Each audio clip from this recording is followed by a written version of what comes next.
driving force for us has I think I think driving force for us has been somewhat easy.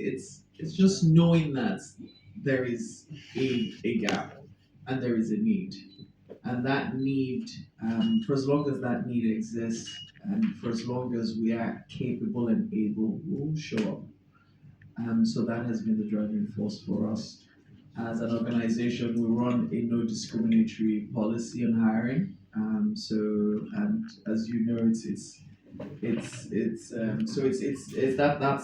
that's how we run. It's a no discriminatory policy. So we have people who have physical disabilities and different disabilities. It's no discriminatory for us. I will try and attempt some of your questions on neurodiversity for organizations. I think it's a human problem. I think it's an ongoing thing. We're all learning more and more to understand that we're all different. We talk about autism particularly because it's the reason we emphasize that is we say it's a neurological wiring, and the reason we continue to call on compassion and empathy is that we know that that's the only way you can connect with another, that you haven't put in a box where to make life easy, it's like if you run an ER, if you work in an emergency room, everything is scheduled before they open that door. Everything is scheduled, everything is programmed. Nothing happens spontaneously in an ER room. So for most of us, we schedule our lives, we schedule our relationships. We say, okay, this person is like me. We've known each other since. We put everything where, and then we sort of compartmentalize and we go along. And then you come up and you find somebody who says, "No, I'm not going downstairs." You say, "Ah, why?" But everybody who you do like this to normally would respond like this, and so it calls for you to step back and really, really pay attention, which again is a scarce resource. And so that's why we keep asking for compassion and empathy, which we all have. That's really what it takes. I don't know that, obviously over the next, from Monday, Tuesday, if you come for the conference, I hope everybody comes for the conference. You would hear the experts, they would educate you on details, they would give you more precise ways of understanding, of seeing. But beyond that, because we're not going to have every Nigerian attend the conference, and we're not going to have everyone log in and learn or even pay attention. So what we call for, what we ask for, is just that continuous education, that to understand that let's just not, let's just not be hostile to people who are different from us and different from the way we have, in some ways, just created our own mental worlds. We all create our mental worlds. If we really think about it, we have a mental world. We think about how we see the world and how we want our world to be. And then you meet someone who has a completely different mental world from you. So where you don't have the time to understand their world, at least just don't be just let's not just be hostile. That maybe that's just the basic thing. Let's just that's why I said sometimes it's just a little bit of, okay, I'm an adult, let me be more composed than a child who might be dysregulated. I really don't know. So you might not have all the attention. Let's be honest, because life is not a dress rehearsal. We sit here and we try and learn, but sometimes something happens. I don't have time, but the consciousness to just make our time might be 2 minutes, and then it keeps increasing 5 minutes, 10 minutes. Before we know it, when we look into that, that pool, we have a large pool of attention time, just which usually just adds up to more kindness, more compassion, and empathy.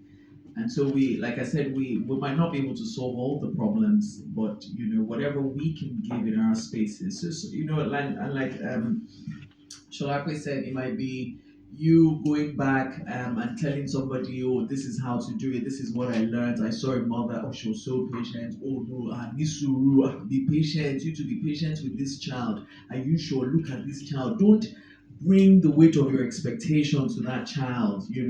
Just see the child and then start to move the child up. Not from a place of expectation, but from a place of acceptance. Then start to guide the child. Because if to tell so a child 10 times, most of us would have beaten the child after 2 times instructed.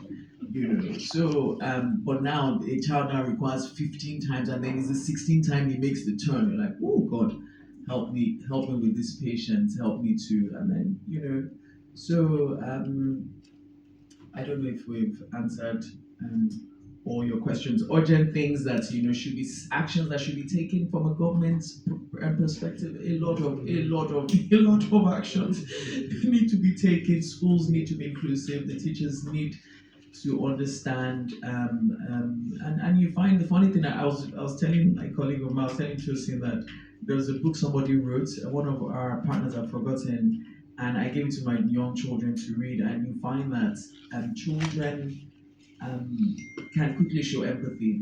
They read the book and said, okay, and they came back and said, oh, I noticed there's a boy in my class actually, mom, that's different. So what I did was when I asked him to share and he didn't, I just left him and so, just including that in the curriculum, letting children know, and as they grow up, they're already included. You find a completely different society than, for us now. We are trying to make that space. For them, it should be part and parcel of how they're coming up in life, already carrying the children and that are growing up with them that have, a different neurological wiring from them, and understanding that, being able to support them in the best way that they can. From a government perspective, it's a lot. It's honestly, if you look at Nigeria, it's a lot. It's a lot.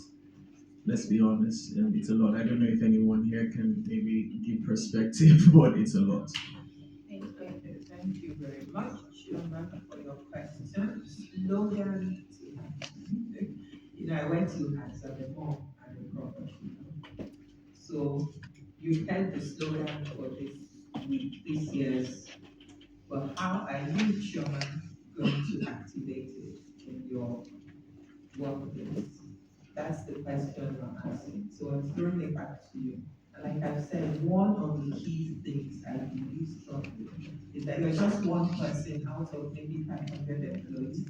So what you should also be looking at is saying to us professionals to come into your organization and train new people so that you're moving from hearing a word to understanding what that word means and how it is represented and presented in different individuals. So that's one slogan to action. I believe the second one would be if you look at the government, I know that Senator Akoti, Natasha, right? I think it was last year, 2 years ago, she had something in the news. I saw that they were going to do something. My question has been and remains that did she consult me as a parent, number one? Did she consult me as a professional? That's stakeholder engagement. It's good to have all these rules and laws, but one thing is that if you don't engage the end user, it's not likely to go far. So yes, it's a good step, but there's so many layers to government involvement. So it's not just about the policy. If you're going to make a policy without involving the user, sooner or later you're going to find that your policy is awash.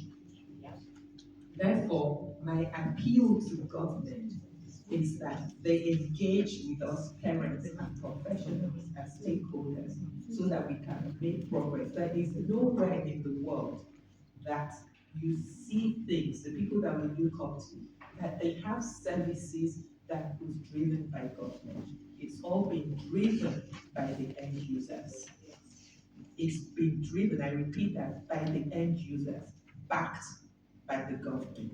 And so I would appeal to the federal government of Nigeria, whatever arm, to engage. I'm here, I'm available. Shalata is all of us. There are lots of us in Nigeria.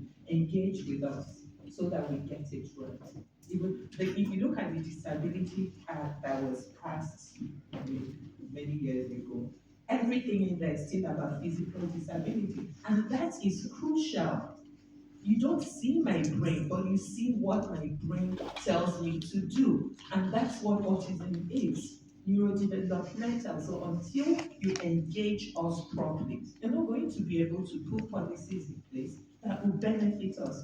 It's sort of the question that you're asking about communicating and all of that.